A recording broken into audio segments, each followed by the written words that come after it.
for more on this press freedom campaign. I'm joined now by the Shadow Attorney-General, Mark Dreyfus. Thanks for your time this afternoon. Good to be with you, David. Just on what the Prime Minister said there this afternoon, and you heard Campbell Reid welcoming it, the PM says, "I do not believe these decisions on prosecuting journalists should be made on the whim of politicians." What do you say to that? Well, I think it just shows the confusion in the government on this matter.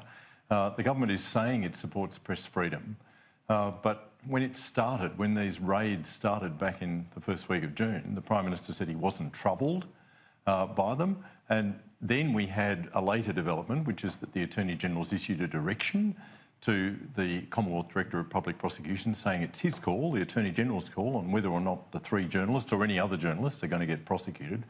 But the Prime Minister says it shouldn't be on the whim of a politician. So it's all demonstrating confusion in this government. They don't know what to do. They, I think, have no idea what they've done here, which is they set the hounds running. They set this in train. They referred this matter to the Australian Federal Police. Now the Prime Minister's trying to say, oh, it's all a matter for the independence of the police. Well, it's not. It's a matter for the government. The Morrison government can bring these prosecutions to an end, rule them out, and that's what they should be doing. Is the difference here that at the moment the Federal Police are still doing their work? The Attorney-General does not have their report, or indeed the Commonwealth Director of Public Prosecution's advice before him? They've been asked to investigate, and what happens with police investigations is there's discretions there that they exercise. They decide whether there's a public interest requirement that they go on. But shouldn't Christian Porter wait until that's complete? No, he doesn't have to. And that's true. Of course he doesn't have to. He's the Attorney-General. He's given himself the power to issue a direction. It's not interfering with the investigation. It's just saying, on balance, weighing up the factors that always have to be considered. But shouldn't that be one of the factors, what the Federal Police recommend?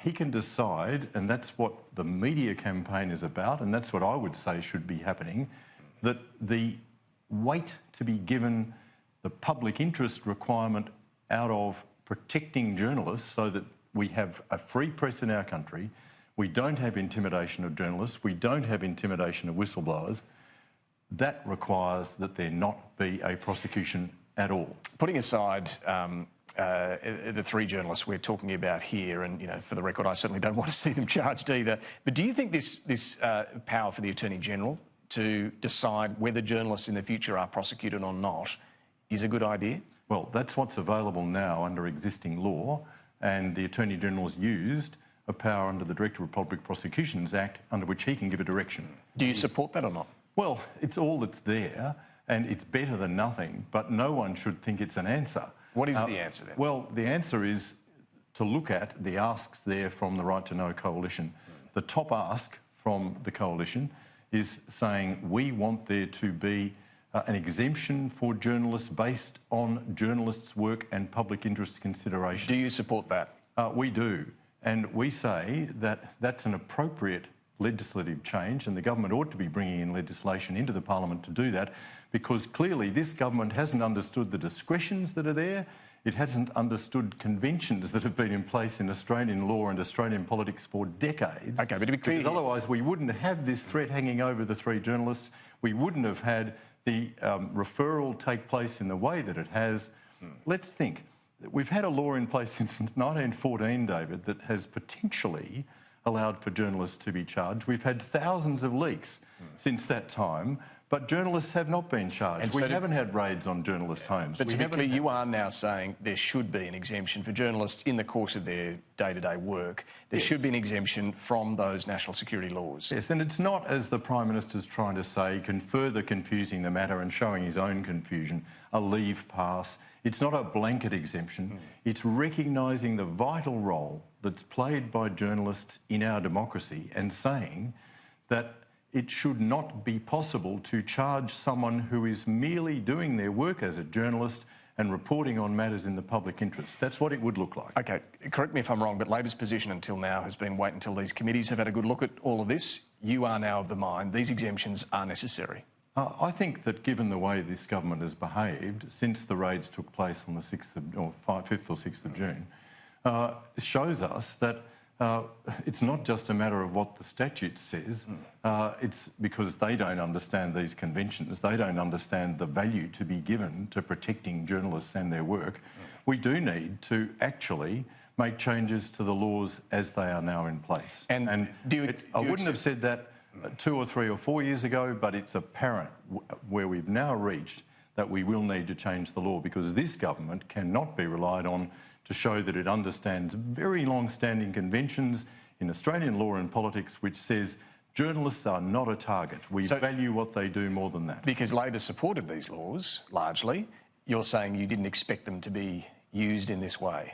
We didn't support the law that was passed in 1914. The ones in the last 20 years. I'd have to go and look back and say whether it was the Fisher government in 1914. But things like the metadata laws and so on. Well, the metadata laws are now have got within them a journalist warrant provision, and that's actually an example of a law where there is some consideration given to the special role played by journalists. The particular concern is with the rewriting of the 1914 Crimes Act provisions, which are now repealed, even though they would be the law applying to the journalists who are in the gun at the moment.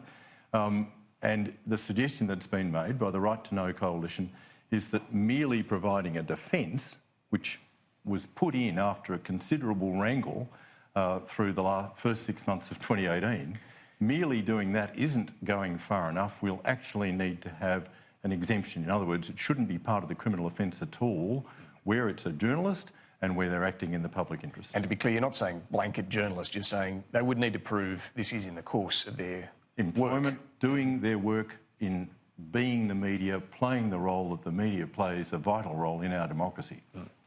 There's a bunch of other suggestions, recommendations from the Right to Know Coalition. Freedom of information laws. Do you agree there needs to be a change here to, well, the costs, the time delays and the secrecy provisions that black out so much of what's ultimately That's provided? a change in culture that's required. That's a change in practice that's required. It's a change in resourcing that's required. Labor in government put in place the largest reform ever in the history of the FOI Act. They were reforms that John Faulkner, as Minister, brought in 2010. They expanded what's available. They tightened the requirements for quick responses. What's happened, regrettably, since 2013 is that we've increasingly seen refusals, increasingly seen incredible slowness in answering, increasingly seen massive redactions in documents when they are produced. All of that is about the attitude that the government takes to whether or not we should be governing with transparency. And I fear this government doesn't like transparency. What about defamation laws? Do you see a need for change there? I think there's a long-standing call for a lot of reform in defamation. There's a current process in the Council of Attorneys General because each state has enacted a uniform defamation act. There isn't a Commonwealth Defamation Act as it happens, but the Commonwealth could play a leading role in that reform process. There's obviously a need to bring the 2006 laws that we have in Australia into the digital age. Pretty much they ignore what's happened over the last 13 years. I'll give you a single example, which I think makes it obvious. At the moment, there's meant to be a 12-month limitation period on suing for defamation from the date of first publication. Because the law treats uploading, the act of uploading, as a new publication, there's no limitation period. Every day, it's renewed. So what the suggestion is that there should be a single publication rule, which in effect says it starts from the date of first publication and you've got 12 months to sue. Now, I think that'd be a pretty healthy change to the law. There's a range of other reforms that are being suggested in defamation, but it's not primarily a Commonwealth matter. That's a matter on which the Commonwealth can play a leading role, but it'd be working with the states. Just finally, one of the other issues the media companies are after is the right to challenge a search warrant before a court, or indeed a warrant for metadata access. I suppose if you're saying the exemptions should be built in, we wouldn't get to the point of needing search warrants, but do you agree with that point, that there needs to be an ability to contest before a court a search warrant? I think that there needs to be contested warrants. There's an issue about where you do the contest and who does the contest. The British have opted for a system in some cases where it's a secret investigation by one of the spy agencies, that someone called a public interest advocate takes the role of the media before the judge who is deciding whether or not the warrant is to issue. So the media wouldn't necessarily know in advance, but there'll be a contest in advance. Anyway, there's different ways to do this, but all this is about is making sure that there's sufficient respect for and sufficient valuing of the tremendously valuable role that the media play in our democracy. At the moment, it is absolutely apparent in Australia that we're not getting that valuing of the role of the media. We've had a lessening of press freedom, enough to attract the attention of the New York Times or indeed the BBC World Service, who rang me today to ask me about what's going on in Australia, because I think they were pretty impressed by the redacted front pages. It has certainly gained a lot of attention. Shadow Attorney General Mark Dreyfus, we'll have to leave it there. Thanks for joining me this afternoon. Thanks very much, David. We've also